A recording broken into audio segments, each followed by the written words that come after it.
faut distinguer le peuple et la religion. Tout comme il faut distinguer le peuple et le leader qui vient féconder ce peuple. J'ai longtemps cru que le peuple juif ne faisait qu'un avec sa religion. Mais c'est une erreur. Le peuple préexiste. Même quand il est élu, il préexiste pour être élu. Il faut qu'il y ait eu différents peuples. Cette façon de nous parler d'un peuple unique et d'un Dieu unique, ça me rend malade. Parce que dans tous les cas, il y a évidemment, on ne comprend plus rien. Il n'y a pas de Dieu unique, il y a un certain Dieu, qui fait partie de ce qu'on peut appeler des Elohim, de l'ensemble des Elohim. Le mot Elohim désignant tout simplement l'ensemble des dieux, ça ne veut pas dire grand-chose. Il y a un certain Yahvé, Yahoud, enfin on pourrait discuter, il y a même Yah, d'après les archéologues. Et ce Dieu, il va vers ce peuple, mais il peut aller vers différents peuples. Tout comme un homme peut aller vers plusieurs femmes, successivement. Et chacune de ces femmes sera mariée, en quelque sorte, avec cet homme, et elle portera le nom de cet homme. Si celui s'appelle Yahoud, eh bien, ce peuple s'appellera Yahoud. Mais ce n'est pas son nom d'origine, tout comme le nom de la femme, de l'épouse, n'est pas elle porte le nom de son mari, et il ne porte pas son nom de demoiselle d'origine. Donc, combien y a-t-il de peuples juifs entre ceux qui sont élus et qui n'ont pas continué dans la voie proposée, qui se sont convertis à notre religion, par exemple, certaines personnes de Palestine ont pu se convertir à l'islam. Mais au départ, ils sont quand même élus. Et qu'est-ce que c'est qu'être élu? Être élu, par-delà la question de la fidélité à un certain Dieu et à un certain message, c'est l'acquisition d'un certain nombre de capacités.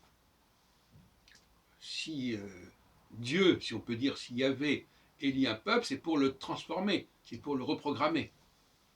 Et ça existe, même si ce peuple ne suit pas la voie tracée. Et inversement, il y a des gens qui suivent la voie tracée, mais qui ne sont pas programmés. Donc, pas non plus. Parce qu'ils n'ont pas les moyens de parvenir à ce pourquoi ils veulent se destiner. Donc, je propose qu'il y ait plusieurs peuples juifs, comme plusieurs femmes, qui peuvent avoir le même patronyme, le nom, parce qu'elles ont toutes épousé le même homme ou quelqu'un de la même famille. Elles ne sont pas pour autant elles-mêmes liées par le sang. Donc il faut rester extrêmement ouvert. C'est une question qui se pose. Qui est juif, qui n'est pas juif? Qui est Yahoud, qui n'est pas Yahoud? Sachant que, même si la personne n'est pas Yahoud, mais qu'elle a été élue, même si le peuple en question a été élu à un moment donné de son histoire, il continue à avoir des vertus qui sont essentielles. Pourquoi elles sont essentielles?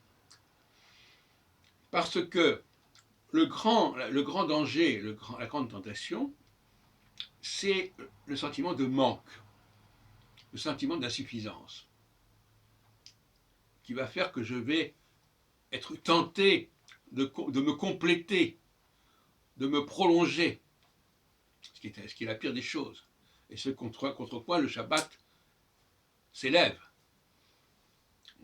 Il faudrait dire, pendant le Shabbat, tout ce que vous a prolongé, vous le rejetez, vous le mettez de côté. C'est pour ça que malgré tout, qu'on le veuille ou non, le chapitre 2 de la Genèse remet en question, enfin plutôt nous signale à quel point la femme est la prolongation de l'homme. Mais ce chapitre de la Genèse, il a été écrit par les Israélites parce que eux, ils considèrent que c'est très important de respecter celui qui vous prolonge. Il y a le droit de penser comme ça. Mais c'est à double tranchant. Donc en conclusion, d'un côté, donc en conclusion, ceux qui n'ont pas été programmés correctement ne peuvent pas suivre l'idéal du Shabbat. Parce qu'ils sont trop dépendants, ils sont trop insuffisants, ils sont trop incomplets. Et contrairement à ce qu'on peut croire, ce n'est pas la femme qui permet de compléter l'homme, puisque la femme est un élément extérieur.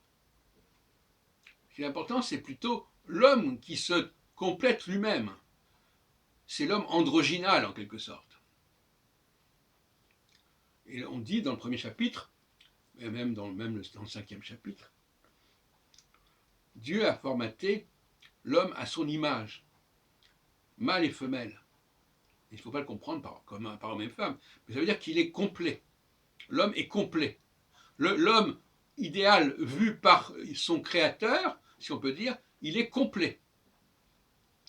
Et donc celui qui croit qu'il a besoin il est seul, s'il est complet, il ne peut pas être seul. C'est une aberration. Dire que Dieu a construit un homme complet et qu'après il considère qu'il est seul, c'est un scandale. C'est un blasphème.